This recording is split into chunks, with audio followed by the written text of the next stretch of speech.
მოგესალმებით. ამ რეზოლუციით ითქვა, რომ საქართველოს ერთი ნაბიჯიღა აშორებს ფორმალურ დიქტატურად გადაქცევამდე და ამ რეზოლუციის შესაბამისად ითქვა, რომ არც ერთი ნორმალური სახელმწიფო, არც ერთი ნორმალური ინვესტორი, არც ერთი ნორმალური ევროპელია საერთოდ მსოფლიოს მოქალაქეს საქართველოს არ შეხედავს როგორც რაიმე სანდოობის, რაიმე სერიოზულობის, რაიმე, როგორ ვთქვათ, გავლენის და შესაძლო პოტენციალის მატარებელ სახელმწიფოს. შესაბამისად, რაც ამ რეზოლუციით ითქვა, ეს არის უპირველეს ყოვლისა ის, რომ ამ ქვეყნის პოტენციალს კლავს დღეს ქართული ოცნების რეჟიმი. ამ ქვეყნის მომავალს ანადგურებს. ამ ქვეყანაში სპობს ყველა ფორმალურ ჩანასახსაც კი დემოკრატიის. და ღიად რეზოლუციაში როცა ისმენ რომ რეალურად ქვეყანაში იგრძნობა პოლიტიკური პარტიები, იდევნება პოლიტიკური ოპონენტები, ხდება ისეთი კანონების მიღება, რომელიც მთლიანად აშორებს ხსენებულ სახელმწიფოს იმ სივრცისგან, რომელსაც ქვია ევროპული საბჭოს სივრცე, ხო? როცა ამ რეზოლუციას მხარს უჭერს ათობით ევროპელი პარლამენტარი, ხო? ეროვნული დონეებიდან პარლამენტარი, სხვადასხვა სახელმწიფოების წარმომადგენელი პარლამენტარები. და როდესაც შენ გეუბნებიან, რომ რეალურად უკვე შენი წევრობაც კი კითხვის ნიშნის ქვეშ დადგა, უნდა იყო თუ არა წევრი ამ ევროსაბჭოსი. იცი რომელი ევროსაბჭოსი? ჟვანიამ რო თქვა, მე ვარ ქართველი და მაშასადამე მე ვარ ევროპელი. აი ამ აგურსაც კი აცლიან ქართულობის ფუნდამენტს. ეს არის ყველაზე ანტიქართული მოვლენა, რაც შეიძლება იყოს, ხო? საერთაშორისო პოლიტიკურ ასპარეზზე, თუნდაც სახელით და თუნდაც ინსტიტუტის, როგორ ვთქვათ, რაობით, ხო? იმიტომ რომ აი მართლა აქ ითქვა ეს ეპოქალური ფრაზა, ამ ინსტიტუტის წევრი ვართ 90-იანებიდან მოყოლებული, ანუ აი შევარნაძის დროს უკვე გავხდით წევრი ისეთ ერთეულზე საუბარი, ხო? წარმოიდგინეთ, ანუ მართლა ათეულობით წლებია რომ ვართ და იქაც კი უკვე დაისვა იმავე დარბაზში კითხვა, უნდა იყოს თუ არა ეს სახელმწიფო წევრი აი ამ პოლიტიკის ფონზე, აი ამ ვითარების კვალდაკვალ და ეს არის ყველაზე კარგი მაგალითი, მე ვფიქრობ, ნებისმიერი ადამიანისთვის, რომ რაც ხდება არის ანტიქართული. უბრალოდ ანტიეროვნული მოვლენა არის, იმიტომ რომ ყველაფერ ქართულს, ყველაფერ ნორმალურს, ყველაფერ ეროვნულს, ყველაფერ ევროპულს ამ ხელისუფლებამ გამოაცალა რეალურად საძირკველი. და ეხლა აი ბოლო რაღაც აი წყაბზე ხავთ გავართ რეალურად, სანამ ბოლომდე გადავარდებით და გადავიჩეხებით, იმიტომ რომ საფუძვლის გარეშე დარჩენილ შენობას რა ემართება. ხეს ფესვებს რომ მოუჭრი, ხო? და აი გამოჩეხავ და რაღაცა პატარა ნაფოთზე დგას რა ემართება. იქცევა, ხო? წაიქცევა. და ვინმე ფიქრობს, აი რომელიმე ქოცი თუნდაც ფიქრობს, რომ სახელმწიფო შეიძლება იგივე დაემართოს? და თუ ფიქრობს ასე, რატო ფიქრობს? რა საფუძვლით? რატო შეიძლება სახელმწიფო გადარჩეს თუ მას გამოაცლი ფუნდამენტს? თუ მის დნმ-ში შეიჭრები და რაღაცა ვირუსით გაძეძგავ. აი ქართული ოცნება არის ჩვენს ქართულ ეროვნულ იდენტობაში, ჩვენს დნმ-ში შემოჭრილი რაღაცა მომაკვდინებელი სენი, რომელსაც უნდა ვებრძოლოთ ყველა ბოლო ენერგიით. იმიტომ ჯერ გვაქვს გადარჩენის შანსი. და აი როცა ის იმძლავრებს გვექნება გადარჩენის შანსი. მერე უკვე რაც გინდა ის გააკეთოს, ვისაც მერე აეხილება თვალი და ბევრი ადამიანი მინახავს, ხო? ეხლა 6 წლის განმავლობაშიაც პოლიტიკაში ვარ ჩართული, რომ უი თურმე ასე ყოფილა, უი თურმე მართალი იყავით. და ამას მიმსალმები ვარ. კარგია ხოლმე, როცა ვიღაცა დაინახავს, არის სწორი გზა, ზოგჯერ ძალიან გვიან, მაგრამ მაინც მაგრამ ეხლა უკვე ისეთ მომენტში შევდივართ, ყველას მინდა ვუთხრა მარტივი ადამიანური ქართულით. ეხლა რა მომენტში შევდივართ, აი მე ხვალდა ზეკრო დაიწყებთ, უი თურმე მართალი იყავით, ის როგორც დღეს ქოცვები ამბობენ, ვახ, თურმე კორუფციაზე რო ლაპარაკობდით, 3 წლის მართალი ყოფილხართო, ომის პარტიებს რო გვეძახდნენ, რაღაც უბედურებებს, ეხლა თვითონ დაიჭირეს ის კრიმინალები, თავის გვერდით ყავდათ და სასათბურე პირობებში ყავდათ და კობახეთის პასუხისმგებლობა რო არის და ეხლა რო გაეხსნა ვითომ გონება, ხო? აი ეხლა რაც ხდება ამაზე რო გვეტყვიან 2 და 3 წელში, უბრალოდ უკვე ძალიან გვიანი იქნება.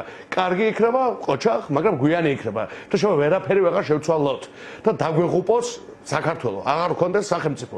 და თუ არ გვექნა სახელმწიფო, არ გვექნა პოლიტიკური სისტემა, არ გვექნა პარტიები, არ გვექნა ბრძოლის შანსი, არ გვექნა მშვიდობიანი პოლიტიკური ცვლილებების შანსი და თუ არაფერი აღარ დაგვრჩა, მერე ვისაღათ უნდა ვინმეს აღიარება და ვაივიში. ამიტომ ეხლა უნდა მოეგოს ყველა გონს და ეხლა უნდა მიმოქმედოთ ერთად. იმიტომ რომ ეს რაც ხდება, არავინ არ იფიქროს, ეს რაღაცა ჩინეთს ეხება და რაღაცა გეოპოლიტიკას და მაღალ მატერიებს. არა, აი ხა მესტიაში მომისმეს ვიღაცა, არ ვიცი, ბათუმში, ქარელში, არ ვიცი, გლანში, საბურთალოზე თქვენ გეხებათ. იმიტომ რომ რაც საერთაშორისო ველზე ხდება, ეს ნიშნავს, რომ თქვენი პენსია არ აიწევს, თქვენი ხელფასი არ აიწევს, ფასები აიწევს, თქვენი შვილები ივლიან ცუდ სკოლებში, თქვენ ცუდ გზებზე ივლით, უხარისხოთ და უბედურად ვიცხოვრებთ. უნდა გაიგოს ყველამ, რომ საგარეო პოლიტიკა რეალურად იზომება აქ მისი ეფექტებით ქვეყნის შიგნით. და დღესაც ხდება, ამისი ეფექტი არის, რომ თითოეული ადამიანი, ვინც ახლა მისმენს, ცხოვრობს უარესად, ვიდრე უნდა ცხოვრობდეს უკვე ნორმალური ხელისუფლების პირობებში. კი ბატონო, გრიგოლ, რა სიტყვით იმ ნაწილზე პროპაგანდა ძალიან გააქტიურდა და ამ ეს რეზოლუცია უთარგმნა მოკლედ ქართული ოცნების ხელისუფლებამ საზოგადოებას, როგორც თავდასხმა ქვეყნის სუვერენიტეტზე, ეკლესიაზე, ქრისტიანობაზე, ასე შემდეგ.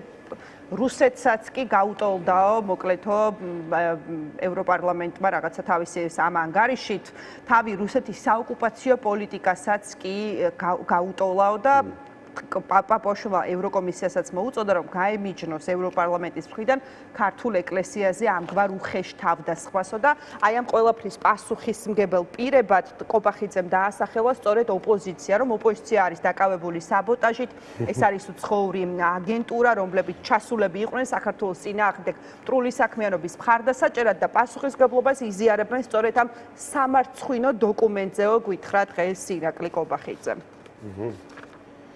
იცით რას ვეტყვი პირველ რიგში ორივეს. საქართველოს მართლმადიდებელ ეკლესიას არ ყოლია უფრო დიდი მტერი, ვიდრე არის ბიძინა ივანიშვილი. წერტილი. ეს იცის ნებისმიერმა ქართველმა, ეს იცის სამღვდელოების დიდმა ნაწილმა, ეს იციან მაღალ იერარქებმა, ეს იცის ყველამ ეკლესიის წიაღში, რომ არავის არ მიუყენებია იმდენი ზარალი საქართველოს მართლმადიდებელი ეკლესიისთვის, ძალიან კონკრეტული მიზეზების გამო თან როგორც მიაყენა ბიძინა ივანიშვილმა. ასე რომ ამისი დაბალანსების მცდელობა და ეხლა აი ამ რეზოლუციას რო კითხულობ და ეკლესიაზე რო დაინახავ რამეს და ამაზე რო დაიწყე ფიქრს, რომ ამით მაინც გადარჩე. ეს რეზოლუცია ეკლესიას კი არ ეხება, იმას ეხება პაპუაშვილმა რა დამართა ამ ქვეყანას, ყობახიძემ რა დამართა ამ ქვეყანას, როგორ გაანადგურეს ქართული სახელმწიფო, ქართული დემოკრატიის ჩანასახიც კი. პარტიების აკრძალვა რომ უნდა ამას ეხება. ადამიანებს ტროტუარებზე რო იჭერენ ამას ეხება. ადამიანები რო ყავთ არნახულ მდგომარეობაში ნაცემი აქციების დროს და ერთი საქმეც რო არ აღუძავთ, ამას ეხება. სად ნახეს ეკლესია და ეკლესიას თავდასხმა? ეკლესიას თავდასხმა თუ აინტერესებს, შეხედან ბიძინა ივანიშვილს.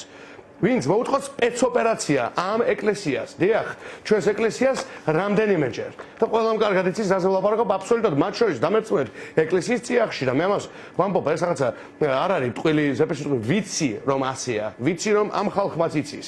ძალიან ბევრმა შესანიშნავმა ადამიანმა ეკლესიის წიაღში, ასე აი მარტივ რაღაც იაფასიან პოპულიზმს შეეშვან, რა აქვთ ეკლესიურ მაგაც საერთოდ. აი ეხლა პაპუაშვილისგან დასაცავი რაშიშ ჩვენს მართლმადიდებელ ეკლესიას, ღმერთო მაღალო. აი პაპუაშვილმა და ყობახიძემ უნდა დაიცვას ამ ქვეყანაში ეკლესია, რელიგიურობა, კონსტიტუციური ფასეულობები და მსგავსი.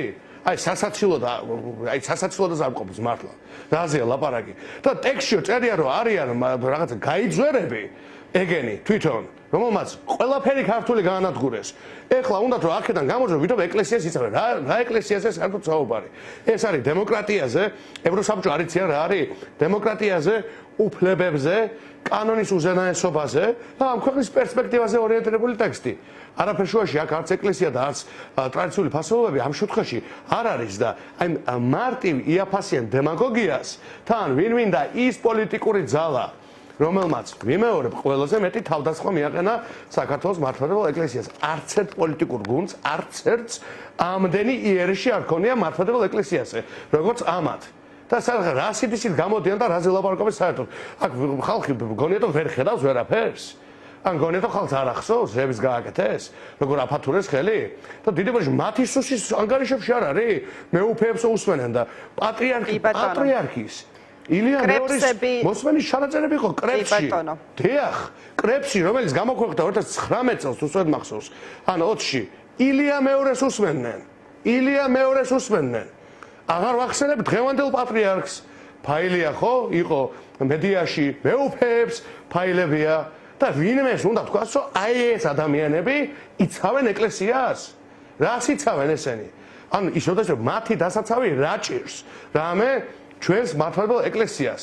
ან რომელიმე ქართველს. მათ გარეშე ვინმე ვერ გამოარკვევს რა არის სწორი ფასეულობა და ყველა ძალიან მარტივად მიხვდება, რომ ეს არის დემაგოგია და მეტი არაფერი, ისეთივე ფარსი, როგორც მაგათი ფასების კომისია იყო, რომლის მუშაობის დროსაც ყველაფერი გაგვიძვირდა, ნეტას უარ შეექმნათ, ხო? გაძვირდა ყველაფერი, რა თუ არ გაიაფთა, ხო? აი ისეთივე ფარსი, როგორც არის მათი ვითომ ტრადიციონალიზმი, აღარ გამოვცობ. ყველა ძალიან კარგად მიხვდება, რაოდენ ტრადიციულია ქართული ოცნება, რაშია ტრადიციული, ვერ გავიგე. იმაში, რომ არაფერი ქართული არ გაახარა, ვის ტრადიციას ახარებს? ქართული ყველაფერი მოისმო ირგვლივ. ხო შემო თვალები გავახილოთ ყველამ და დავინახოთ თუ ვინმე ვერ ხედავს. რომ არაფერი ქართული აღარ გადარჩა საერთოდ არათუ გაძლიერებული არ არის. და ეს არის კონსერვატიზმი, ეს არის ტრადიცია. ამაზე ანტიქართული ამაზე უცხო სხეული არაფერი არ ყოფილა ამ ერის ისტორიაში და ბოლშევიკები გვაჩნდნენ თავზე 70 წელი და მაგრად გადაუსწრებენ მალე. და მე გამოვლენ და ვითომ რაღაც ფასეულობებს იცავენ. ამიტომ თავარი ფოკუსი გქონდეს ფასებზე, რომელიც ამათ დროს არის აი ესე გაზრდილი. თავარი ფოკუსი გქონდეს ცხოვრების სტანდარტზე, დემოგრაფიულ კრიზისზე, რომელიც არნახულად დიდი არის, არნახული მასშტაბის დემოგრაფიული კრიზისი გვაქვს. შობადობა არის მინუსში და ვინც იბადება და იზრდება მიდის ამ ქვეყნიდან. 10-15 წელში ქართველები აღარ დავრჩევით ამ ქვეყანაში. ეკონომიკური მუშახელი აღარ ვიქნებით, ხალხი აღარ ვიქნებით, რომ შევავსოთ პოლიტიკური და ეკონომიკური სისტემა.